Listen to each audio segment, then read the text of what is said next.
Assalamualaikum warahmatullahi wabarakatuh. Di sini saya dari kelompok 3 ingin menjelaskan mengenai kemitraan pembentukan operasi dan perubahan kepemilikan dengan dosen pengampu Bapak Vicky Fendi dengan Bu Diarani Sucahyati. Lalu anggota-anggotanya yang pertama ada Zafira Zahrani dengan NPM akhir 177, kemudian ada Melisa Tiffany dengan NPM akhir 174, lalu ada Hanum Zatsa dengan NPM akhir 195, kemudian ada saya Fianita Trikusuma dengan NPM akhir 192, kemudian ada Angela Salsa dengan NPM 220130101117 dan Muhammad Fairuz Rizal dengan NPM akhir 256. Baik, di sini saya akan menjelaskan subbab materi yang pertama yaitu karakteristik kemitraan. Definisi dari kemitraan sendiri merupakan kerjasama yang dilakukan oleh dua orang atau lebih sebagai owner atau pemilik atas bisnis yang dijalankan. Nah, di dalam kemitraan terdapat suatu istilah yang disebut mutual agency, di mana mutual agency merupakan keterikatan antar mitra. Contohnya seperti saat salah satu mitra membuat perjanjian atau transaksi bisnis, maka seluruh mitra akan terikat atas perjanjian atau transaksi bisnis yang telah dibuat tersebut. Dengan kata lain, perjanjian tersebut akan menjadi tanggung jawab untuk semua mitra yang bersangkutan. Itulah yang disebut dengan mutual agency atau keterikatan antar mitra. Dalam proses pembentukan kemitraan tentunya penting untuk dilakukan sebuah perjanjian kemitraan. Nah, perjanjian ini dapat dilakukan secara tertulis maupun tidak tertulis. Namun, alangkah baiknya apabila perjanjian ini dilakukan secara tertulis. Dalam perjanjian tertulis terdapat hal-hal yang penting untuk dicantumkan seperti jenis produk barang atau jasa yang akan ditawarkan, hak dan tanggung jawab tiap mitra, nilai investasi awal tiap mitra, ketentuan tambahan investasi, aturan penarikan aset oleh mitra, rumus pembagian laba dan rugi, serta terakhir prosedur pembubaran kemitraan. Nah, kemudian di sisi lain terdapat laporan keuangan kemitraan yang ditujukan untuk tiga pihak, yaitu pertama mitra, kedua kreditor, dan ketiga IRS. Untuk mitra sendiri, laporan keuangan digunakan untuk merancang, mengendalikan aset, serta mengambil keputusan investasi. Sedangkan untuk kreditor digunakan sebagai syarat pinjaman yang nantinya akan dilakukan oleh mitra, dan IRS digunakan untuk hitung pajak tiap partner atau mitra sesuai dengan bagian laba yang nantinya akan diterima.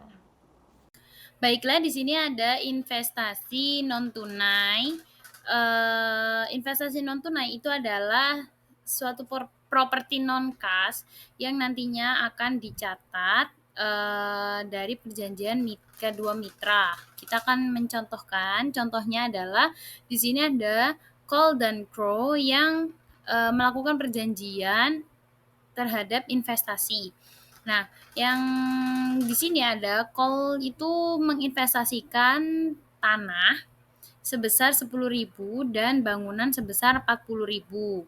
Nah, jadinya total keseluruhan dari investasi Cole itu adalah 50.000. Kemudian di sini Crow itu menginvestasikan cash sebesar 7.000 dan inventory sebesar 35.000. Jadi total investasi dari Crow adalah 42.000. Nah, kemudian kita akan mencatat investasi awal berupa jurnal dari Cole dan Crow yang sudah disetujui di atas.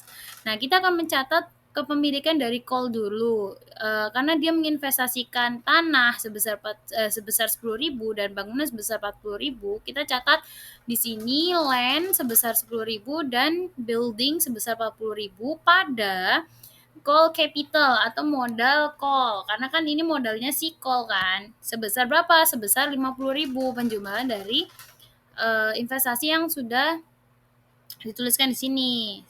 10.000 dan 40.000 dan dapat hasilnya 50.000. Hal ini untuk mencatat investasi awal dari call, kepemilikan call yang berupa tanah dan bangunan. Berdasarkan apa? Berdasarkan fair value. Kemudian di bawahnya kita akan mencatat kepemilikan dari CRO. Kepemilikan dari CRO apa? Dia menginvestasikan berupa cash sebesar 7.000 dan inventory item sebesar 35.000. Kita akan mencatat cash sebesar 7.000 dan inventory sebesar 35.000 pada CRO capital atau modalnya si CRO. Ini kan modalnya si CRO kan berupa cash dan inventory items. Nah, sama halnya dengan yang call tadi, hal ini untuk mencatat investasi awal dari kepemilikannya CRO yang berupa cash dan inventory. Kemudian di sini ada bonus or goodwill on initial investment. Ini artinya adalah bonus atau goodwill dari investasi awal. Nah, di sini kita permasalahannya adalah ketika keduanya ini memiliki modal yang berbeda, tetapi ingin pembagian dari modal tersebut itu sama rata. Nah, contohnya itu ada call dan CRO lagi, itu dia sepakat untuk membagi capitalnya itu, persetujuan capitalnya itu sama rata. Nah, tetapi call itu kan berkontribusi sebesar 50.000 ya kan, untuk identifiable aset atau aset yang diidentifikasinya kan sebesar 50.000. Sedangkan CRO itu hanya berkontribusi sebesar 42.000 nih untuk aset yang diidentifikasinya. Sedangkan sisanya kemana nih?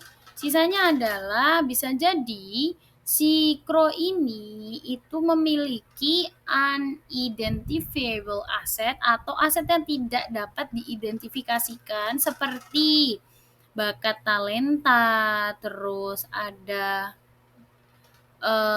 klien, dan mungkin adalah kerjasama antara atau connection bank atau kerjasama bank. Nah, hal itu kan tidak bisa dibentukkan secara cash atau diidentifikasi langsung gitu loh.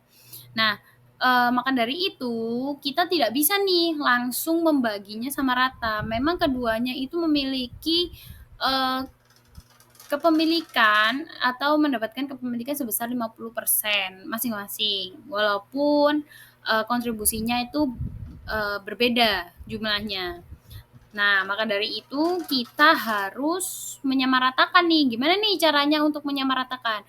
Menyamaratakannya itu kita harus menyamaratakan modalnya itu ada 2 cara. Yang pertama itu kita berdasarkan penyamaan modal menggunakan metode bonus. Nah, kita di sini caranya adalah dari aset yang diidentifikasi tadi itu yang 50.000 dijumlah dengan 42.000 kan dapat hasilnya 92.000. Kita bagi 2 nih. Bagi 2 dapatnya berapa? 46.000. Nah, akhirnya 46.000 ini menjadi titik tengah penyamaan modal antara kedua mitra tersebut. Nah, kita akan mencatat nih jurnalnya call capital itu mengurangi ekuitasnya sebesar 4.000. Makanya kan di atas kan dia call capital pada CRO capital. CRO capital akan menambah ekuitasnya, menambah modalnya. Kenapa kok gitu? Kan yang call capital ini otomatis kalau misalnya dia patokannya adalah disamaratakan sebesar 46.000, maka kan dia kontribusi 50.000 itu kan berarti dia berkurang nih modalnya sebesar 4.000. Maka dari itu dicatatlah pengurangan ekuitas sebesar 4.000. Sama halnya dengan CRO. CRO itu kan tadinya berkontribusi sebesar 42.000. Nah, maka dari itu dia akan mendapatkan penambahan modal nih sebesar 4.000 kan untuk menjadi 46.000. Maka dari itu sama-sama nih call capital pada CRO capital sebesar 4.000. Ini untuk jurnalnya dicatat untuk menyamaratakan modal agar nantinya pembagian itu bisa dengan adil terbagi rata gitu. Nah, kemudian di sini ada cara yang kedua adalah berdasarkan goodwill. Nah, karena kalau yang tadi kan ada bonus kan. Nah, kalau di sini adalah caranya dengan kita mencari goodwill-nya. Nah, caranya itu adalah karena tadi itu kan kita ada investment implies total partnership capital-nya itu adalah 100.000 kan tadi di depan ada itu dapat dari 50.000 dibagi dengan 50%. Nah, dapat hasilnya 100.000 kan. 50.000 dapat dari mana? Dapat dari kepemilikan investasinya si Call.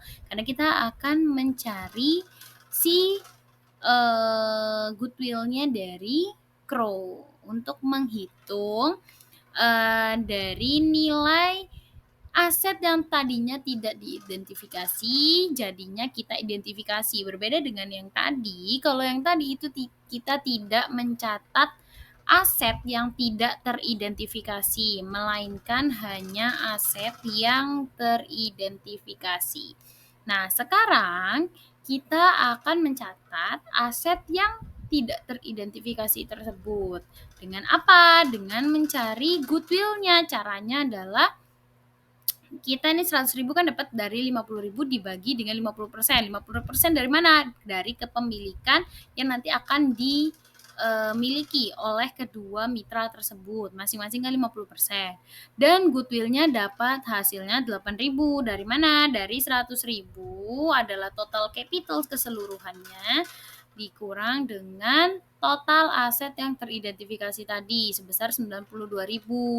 Maka dari itu dapatlah hasilnya 8.000. Kita catat nih, sudah dapat hasil goodwill-nya 8.000, catat goodwill sebesar 8.000 pada Crow Capital sebesar 8.000. Kenapa kok Crow Capital? Karena kita kan akan menyamaratakan sama-sama kita bikin 50.000.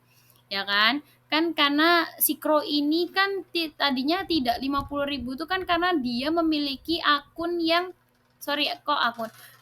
dia memiliki aset yang tidak teridentifikasi itu kan. Nah, makanya kita identifikasi, akhirnya itu mendapatkan goodwill sebesar 8.000 yang nantinya bisa dijumlahkan ke investasinya si Crow. Kan investasinya Crow kan adalah sebesar 42.000. 42.000 ditambah 8.000 kan jadinya 50.000. Akhirnya sama rata kan capitalnya atau modalnya. Nah, jurnal ini bertujuan untuk mencatat penyamarataan dari modal yang tadinya berbeda dengan mencari goodwill atau mencatat aset yang tadinya tidak teridentifikasi menjadi diidentifikasikan.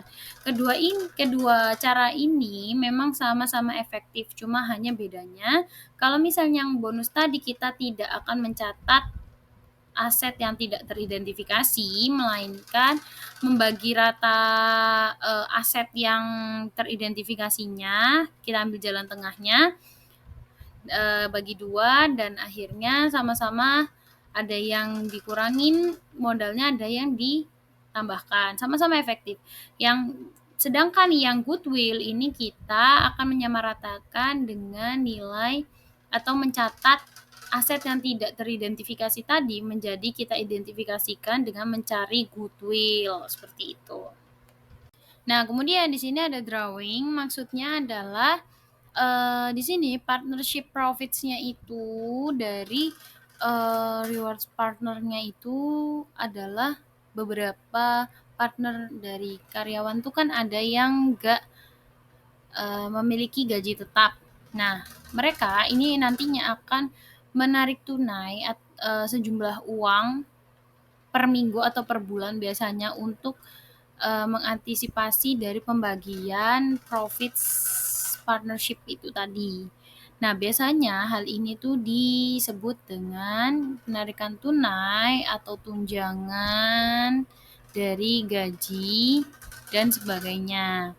Nah, contohnya di sini adalah jika Tau dan Lee ini adalah menarik tunai sebesar $1.000 di partnership setiap bulannya, dia akan kita catat sebagai tow drawing-nya itu sebesar 1.000 pada cash. Karena kan dia menarik tunai, berarti kan ekuitas kita atau modal kita juga berkurang kan. Tow drawing sebesar 1.000 pada cash. Cashnya keluar juga kan, berkurang juga. Sebesar seberapa? Sebesar 1.000. Hal ini untuk mencatat penarikan tunai dari tow untuk bulan Januari. Sama halnya dengan Li, kita akan catat satu-satu kan, tow sendiri, Li sendiri. Li juga sama kayak tow tadi, sama-sama 1.000. Li drawing pada cash, sama-sama berkurang di ekuitas dan cashnya. Hal ini untuk mencatat penarikan tunai dari Li pada bulan Januari. Nah, kemudian di sini akun penarikan itu juga menyediakan catatan penarikan masing-masing selama periode akuntansi tertentu. Dapat dibandingkan dengan penarikan yang diizinkan dalam perjanjian kemitraan itu untuk menetapkan pengendalian akuntansi atas penarikan yang berlebihan. Jadi biar gak asal bisa tarik-tarik uang. Kalau misalnya asal bisa tarik-tarik uang, nanti ada yang menarik uang itu dengan berlebihan. Jadi harus ada aturannya, harus ada jatahnya masing-masing. Saldo penarikan juga merupakan faktor yang banyak dilakukan untuk perjanjian bagi hasil dan rugi. Nah, di sini jika kita akan memberikan example lagi, jika tow ini menarik uang tunai sebesar $1.000 setiap bulannya selama 1 tahun, maka saldo rekening penarikannya pada akhir tahun adalah 12.000 dan rekening penarikannya ditutup dengan jurnal sebagai berikut. Modal tow capital, modalnya tow itu sebesar 12.000 pada penarikannya penarikannya tow sebesar 12.000. Ini adalah gunanya jurnalnya untuk menutup akun penarikan tunainya si tow gitu. Udah Selanjutnya itu pada 16.3 ini membahas terkait dengan perjanjian pembagian laba rugi dalam kemitraan atau partnership. Jadi untuk syarat pertama itu biasanya pembagian laba rugi tanpa perjanjian khusus. Jadi jika tidak ada perjanjian tertulis, menurut UPA atau Uniform Partnership Act, laba dan rugi ini dibagi sama rata, tanpa memandang besar kecilnya modal yang disetor atau waktu yang dicurahkan partner. Selanjutnya, perjanjian umum pembagian laba rugi. Biasanya partner dalam bisnis ini membuat kesepakatan mengenai persentase pembagian, misalnya 60 bagi 40, 70 bagi 30, dan lain-lainnya. Dan perjanjian ini berlaku untuk laba dan rugi. Kemudian ada beberapa faktor yang dipertimbangkan dalam pembagian, selain rasio sederhana, sering juga dipertimbangkan hal-hal seperti yang pertama ada salary allowance atau tunjangan gaji yang diberikan pada partner aktif atau pengelola sebagai kompensasi waktu dan tenaga. Selanjutnya itu ada bonus yang diberikan pada managing partner untuk mendorong kinerja para karyawannya. Kemudian interest allowance atau bunga modal untuk memberi imbalan kepada partner yang menyetor modal lebih besar. Kemudian ada modal atau capital balance. Laba ini dapat dibagi sesuai modal awal, akhir, atau rata-rata ditimbang weight average capital. Kemudian ada contoh mekanisme perhitungannya. Misal untuk salary allowance, partner AN dan GAR mendapatkan gaji $12.000 per tahun. Sisanya dibagi rata dengan cap. Kemudian untuk bonus plus salary, N ini mendapatkan bonus 10% dari laba. Kemudian ada allowance gaji untuk N dan GAR, sisanya baru dibagi kepada semua partner. Kemudian untuk interest allowance, jadi jika modal terus adalah $200.000 dan net ada $130.000 dan ada bunga modal 10%, maka laba pertama yang dibagi berdasarkan bunga modal, sisanya dibagi sesuai rasio yang telah disepakati. Kemudian jika terjadi rugi, semua peraturan tetap berlaku, termasuk gaji dan bunga modal, artinya tunjangan tetap itu dibukukan, meski totalnya bisa melebihi laba sehingga menimbulkan alokasi rugi bagi partner lain. Kemudian pembagian laba rugi dalam partnership ini tidak selalu sederhana, misalnya hanya 50-50, tergantung kesepakatan yang telah terjadi.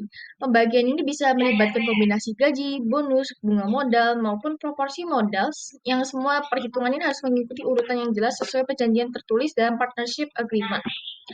Kemudian, Untuk bonus dan salary allowance dalam perjanjian laba rugi, ada kombinasi bonus dan salary allowance. Yang kadang perjanjian partnership ini memberi, yang pertama ada bonus untuk manajer yang biasanya presentasi dari laba, kemudian salary allowance yang untuk partner aktif bekerja, kemudian ada sisa laba atau rugi yang dibagi sesuai kesepakatan, misalnya sama rata. Contoh kasusnya yaitu N, managing partner, mendapatkan 10% dari laba. N juga mendapatkan salary allowance jumlah $10.000 dan GAR $8.000. Sisanya dibagi rata dengan N, GAR, dan CAT. Jadi jika laba pada 2016 adalah $60.000, maka N mendapatkan $28.000, GAR $20.000, dan CAT adalah $12.000. Kemudian untuk tahun selanjutnya yaitu tahun 2017 terdapat $12.000. N mendapatkan $8.800, GAR $5.600, dan CAT rugi sejumlah $2.400. Urutan alokasinya yaitu terdapat yang pertama ada bonus dulu, kemudian salary allowance, dan sisanya dibagi. Dasar perhitungan bonus ini bisa dihitung dari laba sebelum salary allowance yang biasanya umum dipakai, dan juga setelah salary allowance atau bahkan setelah bonus juga dihitung. Jadi jika setelah allowance dan bonus, maka harus pakai rumus aljabar, contoh seperti B sama dengan 0,1, yaitu laba dikurangi allowance dikurangi B, atau 0,1 tadi. Kemudian terkait dengan modal sebagai faktor dalam perjanjian laba rugi, jadi misalnya pembagian berdasarkan modal atau capital contribution, partner ini kadang sepakat bahwa laba rugi ini dibagi sesuai modal yang ditanam. Tapi harus jelas, apakah pakai modal awal, apakah pakai modal akhir, atau pakai rata-rata tertimbang. Rata tertimbang ini biasanya paling adil karena mempertimbangkan perubahan modal sepanjang tahun. Kemudian permasalahannya itu yaitu jika pakai modal awal, partner ini menambah modal di tengah tahun tetapi tidak dihargai. Jika pakai modal akhir, partner bisa dimanipulasi dengan setoran di akhir tahun. Solusinya yaitu dengan memakai weighted average capital, yaitu modal dikali jumlah bulan aktif. Contohnya yaitu pada kasus Ace and Soy, awalnya Ace ini memiliki $20.000, Soy $20.000. Sepanjang tahun, Ace menambah modal, Soy menarik sebagian. Hasil perhitungan, modal rata-rata Ace ini 22.500 dan Soy 16.500. Laba 100.000 di $100.000 ini dialokasikan. Yang pertama, jika pakai modal awal, Ace ini $50.000, kemudian Soy $50.000. Jika pakai modal akhir, Ace $56.818, Soy mendapatkan $43.182. Dan jika pakai modal rata-rata, S ini mendapatkan $57.692 dan saya mendapatkan $42.380. Jadi perjanjiannya ini harus jelas metode mana yang harus dipakai. Baik, topik selanjutnya yaitu membahas penerimaan mitra baru dalam kemitraan yang sudah ada. Ada dua cara, yaitu mitra baru membeli saham dari mitra lama dengan metode goodwill atau bonus. Lalu yang kedua ada mitra baru berinvestasi langsung ke kemitraan. Itu juga bisa dengan metode goodwill atau bonus. Contoh pada gambar menggunakan cara pertama yaitu pembelian saham mitra lama. Contohnya adalah AF dan BAL. Awalnya masing-masing punya modal $50.000 dan kepemilikan 50-50. Lalu KOP masuk dengan membeli setengah saham AF senilai $25.000. Setelah transaksi, modal AF turun menjadi $25 atau 25%, BAL tetap $50.000 atau 50%, modal KOP sebesar $25.000 sebesar 25%. Total modal tetap $100.000 tetapi kepemilikan berubah sesuai transaksi antar mitra. Lalu selanjutnya mengenai penerimaan mitra baru dengan metode goodwill. AF memiliki modal $50 dan BAL sebesar $40. KOP masuk dengan membayar $50 langsung ke mitra lama untuk mendapatkan 50% kepemilikan. Setelah transaksi, AF dan BAL masing-masing memiliki 25%, KOP 50%. Karena nilai perusahaan tersirat $100 dari pembayaran KOP, sedangkan modal lama hanya 90%, terdapat goodwill sebesar $10.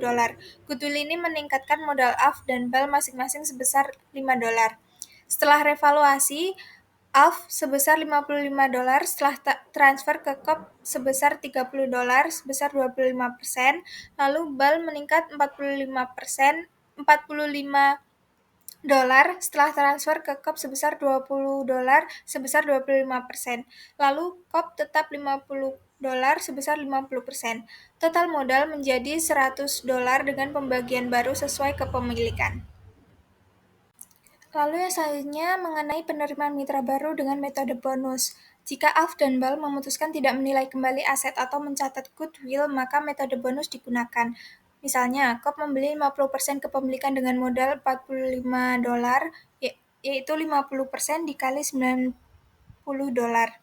Setelah transaksi, Alf modal turun dari 50 dolar menjadi 27,5, Bal modal turun dari 40 dolar menjadi 17,5 dolar, Kop modal sebesar 45 dolar. Total modal kemitraan tetap 90 dolar. Metode goodwill menyesuaikan akun modal agar mencerminkan nilai wajar, sedangkan metode bonus tidak melakukan penyesuaian modal, hanya terjadi transfer modal dari mitra lama ke mitra baru. Lalu yang selanjutnya ada investasi mitra baru dengan metode bonus. Dre dan Boy masing-masing memiliki modal 40 dolar. Mereka tidak menilai kembali aset bisnis ketika Cray masuk sebagai mitra baru dengan investasi tunai 50 dolar untuk memperoleh sepertiga kepemilikan. Total modal setelah investasi menjadi 130 dolar, sehingga modal Cray seharusnya 52 dolar yaitu sepertiga dikali 130 dolar. Karena Cray hanya menyetor 50 dolar, selisih 2 dolar diberikan sebagai bonus yang berasal dari modal mitra lama. Masing-masing Dre dan Boy dikurangi 1 dolar. Berikut adalah entry untuk investasi Cray dengan metode goodwill dan bonus. Pada metode goodwill, yaitu goodwill debit sebesar 20 dolar pada Dre Capital sebesar 10 dolar dan Boy Capital sebesar 10 dolar. Lalu cash debit sebesar 60 dolar pada Cray Capital sebesar 60 dolar. Metode goodwill ini kepada mitra lama. Lalu untuk metode bonus yaitu cash pada debit sebesar 50 dolar, Dre Capital pada debit sebesar 1 dolar, dan Boy Capital sebesar 1 dolar pada Cray Capital sebesar 52 dolar pada kredit. Metode bonus ini untuk mitra baru. Baik, di sini saya akan menjelaskan disosiasi kemitraan. Jadi, disosiasi itu sebuah perubahan hubungan yang terjadi ketika seorang mitra itu berhenti bekerja sama antara satu sama lain. Nah, tapi ini bukan jika bisnisnya ditutup, tapi jika bekerja samanya berakhir. Nah, disosiasi ini bisa terjadi antara karena mitranya sudah meninggal dunia atau pensiun. Nah, untuk disosiasi dalam akuntansi ini bisa menjadi dua. Yang satu ada excess atau modal yang dikembalikan itu lebih besar, dan juga ada less than capital, itu modal yang dikembalikan lebih kecil daripada yang disetor. Untuk yang excess di sini ada 3 pendekatan, yaitu menggunakan bonus, kemudian ada goodwill yang sama dengan kelebihan tersebut, dan juga ada revaluasi dari kelebihan tersebut. Kemudian untuk yang kurang dari modal disetornya, yaitu ada overvalued asset yang ditulis, dan juga ada bonus untuk partner yang masih berlanjut. Kemudian ini ada contoh soal, ada An, Mick, dan Jus dengan capital balance masing-masing 70.000 US dollar, 50.000 dan 80.000 US dollar.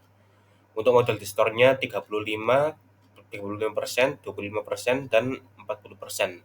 Tapi untuk pembagian laba ruginya yaitu rasio 40, 20, 40%. Nah, sekarang kita masuk ke yang excess payment. Pendekatan pertama yaitu menggunakan bonus untuk partner yang sudah tidak bekerja sama. Dalam kasus ini yang keluar sudah tidak bekerja sama adalah Jus. Jadi sebelumnya mereka itu sepakat bahwa selama excess payment ini nilai bukunya adalah 80.000 dan itu dinyatakan undervalued karena yang sebenarnya adalah 92.000. Jadi terdapat ekses sebesar 12.000. Nah, 12.000 ini dibagi menjadi yang rasio 40 20 40 tadi, yang rasio profit and losses. Jadi untuk N dan MIC yang masih berlanjut dari 12.000 itu dikali sesuai dengan porsi mereka masing-masing. Nah, di sini di jurnal debit ada modal JUS, AN, dan MIC. Untuk JUS sebesar 80.000 karena memang dia menyetorkan 80.000. Kemudian ada N dan MIC sebesar 8.000 dan 4.000 masing-masing dari excess yang dikali dengan porsi profit and losses mereka. Kemudian kita kredit yaitu cash untuk JUS capital. Kemudian yang pendekatan yang kedua ada goodwill yang disamakan dengan eksesnya tersebut. Nah, di sini karena ada ekses 12.000 jadi langsung saja dimasukkan ke goodwill. Nah, jadi jurnalnya hanyalah di sisi debit ada JUS 80.000, modal JUS 80.000, goodwill 12.000, dan pada sisi kredit ada cash sebesar 92.000. Terus untuk pendekatan yang terakhir untuk ekses yaitu ada revaluasi dari ekses tersebut. Nah, di sini kan eksesnya ada 12.000. Nah, maka dari itu JUS berhak mendapatkan 12.000 dan juga dibagi dengan N dan MIC sesuai dengan porsi profit and losses 40, 20, 40 yang tadi. Nah, itu semua bertambah di modal pada sisi kredit dan di sisi debit ada goodwill sebesar 30.000. Nah, kemudian kita masuk ke payment yang less than capital balance. Di sini pendekatan yang pertama ada overvalued asset. Nah, di sini pembayaran pensiunnya si JUS ini dianggap ditentukan 8.000 kurang dari modal desetornya. Nah, yaitu menjadi sebesar 72.000. Nah, ternyata ini overvalued sebesar 20.000. 20.000 ini kita dapat dari 80.000 modal disetor dikurangkan dengan 72.000 nilai yang dibayarkan ke JUS dan kita bagi dengan 40% sesuai dengan porsi profit and losses-nya JUS. Nah, kemudian untuk jurnalnya di sini ada 3 modal dari AN, MIC, dan JUS di sisi debit pada net asset di sisi kredit sebesar 8.000, 4.000, 8.000 sesuai dengan rasio profit yang sebelumnya. Nah, kemudian kita kreditkan net asset sebesar 20.000. Kenapa? Karena tadi itu yaitu overvalued sebesar 20.000 yang sebelumnya kita hitung. Kemudian juga ada jurnal kedua, ini untuk pembayaran kepada Jul, yaitu mengurangi modalnya dan memberikannya cash. Untuk jurnalnya JUS Capital pada cash sebesar 72.000. Untuk pendekatan yang terakhir pada less than capital balance, yaitu bonus untuk perusahaan yang masih berlanjut. Nah, di sini modal jurnalnya itu JUS Capital 80.000 di sisi debit dan di sisi kredit ada N Capital, MIC Capital, dan cash sebesar 72.000. Nah, 80.000 ini untuk modal disetornya JUS dikeluarkan di sisi debit, kemudian dibayarkan untuk JUS-nya hanya 72.000 sesuai dengan contoh yang sebelumnya, dan juga ada 8.000 kekurangan tersebut dibagikan ke N dan MIC sesuai dengan porsi profit and losses. Baik, di sini saya akan menjelaskan mengenai kemitraan terbatas atau limited partnership. Nah, kemitraan terbatas ini adalah bentuk kerjasama bisnis yang terdiri dari sekutu umum atau general partner. Ini tuh dengan tanggung jawab penuh atas utang, dan sekutu terbatas atau limited partner yang berperan sebagai investor dengan risiko sebatas modal yang ditanamkan. Kemudian sekutu terbatas itu tidak boleh ikut mengelola usaha.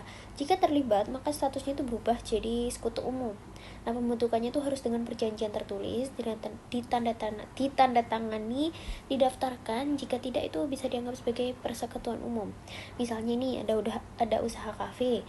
Nah, Andi ini tuh jadi general partner atau sekutu umumnya yang ngurusin operasional. Nah, cari bahan baku, kayak atur karyawan, tanggung jawab penuh kalau ada utang atau sebuah kerugian dari perusahaan. Sedangkan Budi dan Citra itu jadi limited partnernya atau sekutu terbatasnya. Nah, mereka itu hanya nyetor modal uang untuk buka kafe, tapi nggak ikut campur dalam manajemennya. Kalau usaha rugi, kerugian Budi dan Citra itu hanya sebatas modal yang mereka investasikan, nggak sampai harus bayar utang yang pribadi gitu. Tapi kalau misalnya Citra itu ikut ngatur manajemen kayak ngatur karyawan atau bikin kontrak untuk supplier, itu statusnya si Citra ini tuh bisa berubah jadi sekutu umum, jadi ikut nanggung utang bisnis tuh tanpa batas.